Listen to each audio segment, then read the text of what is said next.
class, my name is Anna Lejeski. As I've stated in my introduction, I actually graduated from the culinary program at Schoolcraft and am a certified baking and pastry chef, and I got my certificate from Schoolcraft as well. So for my how-to video this afternoon, I'm going to be showing you how to make box chocolate chip muffins. And first off, what I want to talk about is there are three very important things that come to baking and cooking. You want to make sure that you have excellent sanitation, and that not only just means your station being clean, all your equipment being clean, your hands being clean, but also what you're wearing, and that your hair is up for safety, that nothing gets into your food that you're making. So I have my chef coat on right now, so this is my professional look that I would have in any industrial kitchen. And also what you want to do is make sure that you sanitize your station. So I'll show here I have my Lysol spray, Clorox wipes are fine, that usually anything that kills 99.9% of bacteria, and I have a paper towel. So I have already sanitized my station, and so I won't show that again, but that's always something that you want to do prior to starting. So for this how-to, I'm going to show you how to set up your mise en place and just make sure that everybody has everything ready to go. So the first step that you want to do is just read the instructions. Make sure that you have everything before that you start, and set it up as I will show you. So for the first making muffins, you will need 3/4 cup of water. So I have access to water over at my sink right here, and I have a measuring cup that I can measure the water with. And then you'll also need 1/4 cup of vegetable oil, which I have right here, and I also have a measuring cup to measure it with. And you will need 2 eggs. So I have 2 eggs in a bowl here that we will crack and put into the mixing bowl. And my KitchenAid is right over here. We'll be using a KitchenAid, and we'll be using a paddle. So next, we will need to preheat the oven to 425. So I'm going to do that right here. So press bake.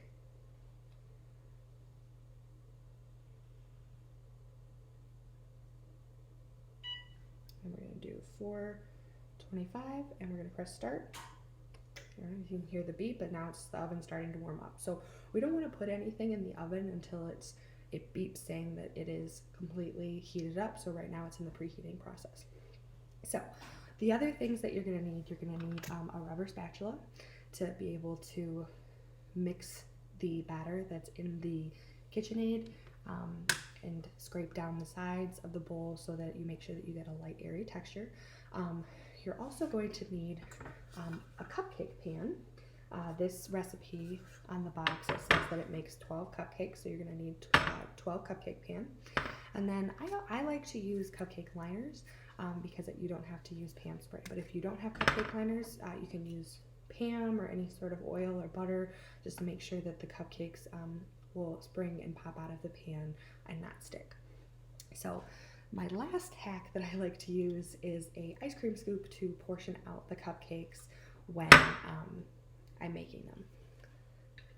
So next step, before I measure anything out or do anything, I'm going to wash my hands. So the sink is right over here, so I'll move this so you can kind of have a better view.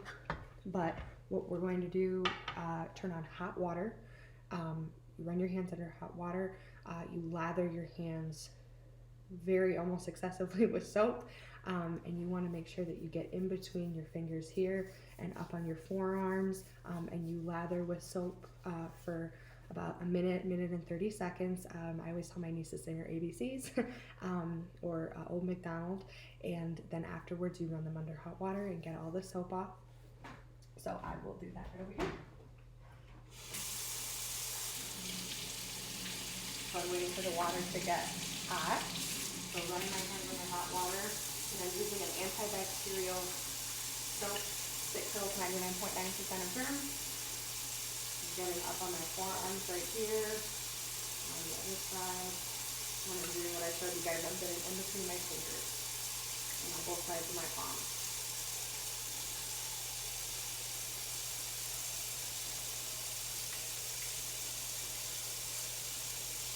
For me, I'm just counting in my head. but for my niece, I would have her sing a song. Okay, so now I'm going to rinse with the hot water and make sure to get all the excess soap off.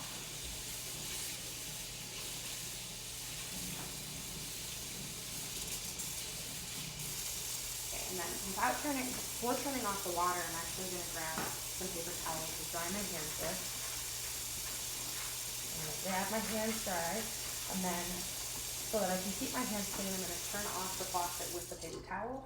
Then I'm going to walk over here to the trash can, and I'm going to lift the trash can with the paper towel and put the paper towel in the trash can so that my hands will still stay clean. Okay, so now we've prepped our sanitation, we've prepped our station, we have everything ready to go and all of our equipment. So we're going to start doing the mise en place. So mise en place is just another word for your ingredient setup and your equipment setup, and measuring out all your ingredients that you'll need. Our next step after we have everything measured out is to put the dry mix in. So we put our dry mix in here. I'm just gonna pretend to do it for the sake of not having to make them twice. And then we put down our paddle and we lock it and we let it stir for about 30 seconds to get out any sort of lumps. We want it to be, the dry mix to be as smooth as possible. So the next thing that we're going to do is we have our eggs right here, so we're going to crack our eggs into the bowl and we're going to put them in one by one. And you want to once you put one in, you want to let it stir and combine, and then you put your second one in. That's about good. So we will stop it and then we'll put one egg in and let it stir and combine, and then put the second egg in and let it stir and combine. And then what I like to do after I add the eggs is to unlock it and scrape down the bowl. And this really helps to, you want to scrape down the sides and just make sure that at the bottom, sometimes the crumbs will be left from the cake box. You just want to make sure that everything's as combined as possible. So I'll do that, and then I'll put down my spatula. I like to have, where's my paper towel? I like to have something to put my spatula down on, so that the batter doesn't get on the counter or on the stove. Makes it easier for cleanup. So now I'm gonna put this back down and I'm going to add my water and I'm going to add my oil. You can add them at the same time, or you can do them in separate increments of time, just like what I did the eggs, but I've never seen a problem doing either one of them at the same time because they're both liquids. So you're gonna lock it again and then you're gonna let it stir for about 30 seconds, again until it's even and fairly combined. Okay, and then you're gonna lift it again, do the same thing, just scrape it, make sure that you get everything as evenly distributed as possible. And then about just one more time. Okay, so then you will take your bowl off. Now typically in this situation you're going to have batter on your paddle, so I take my paddle off and I like to get off all the excess batter here, so that you have all the cupcakes and you're not wasting any of the batter. My chef would always say that when you have an empty bowl, you shouldn't even know what was in the bowl because you scraped it as much as possible to get everything out of the bowl, because you don't want any wasted product. Okay, so now we're gonna move slightly over here and I'll put this down so you can see me in the bowl. So we have our cupcake pan, so we're just gonna put, so the cupcake liners, I'll put back here so you can see them. And I'll just show you what I would do. So we would have our bowl here, and the cupcake pan here, and you have your scoop. So I would go in here and scoop it to the top. I like it about 3/4 the way of the scoop, and then I scoop it in and do the same for the next 3.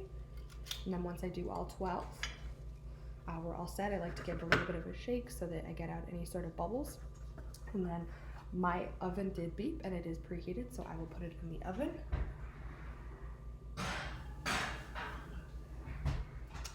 And then you look at the time setting, it says bake for 15 to 20 minutes. So I usually do the lowest time that it offers so that I can check on it and I can see if it's if the cupcakes are done. Siri, set a timer for 15 minutes. For how long? 15 minutes. Okay, 15 minutes and counting. So now my timer's all set. So now if I go off and do something else, I still have my timer and I'll come back to check on the muffins.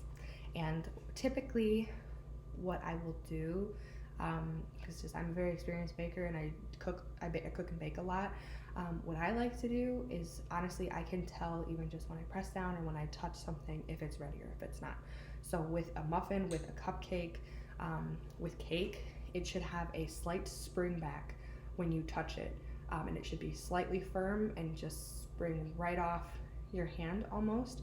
Another way that people can do it, and I do this as a lot of the time as well, you can take a toothpick or you can take a fork, and you can poke it, and if it does not have any residue, when you remove the toothpick or the fork, they are all done, ready to go.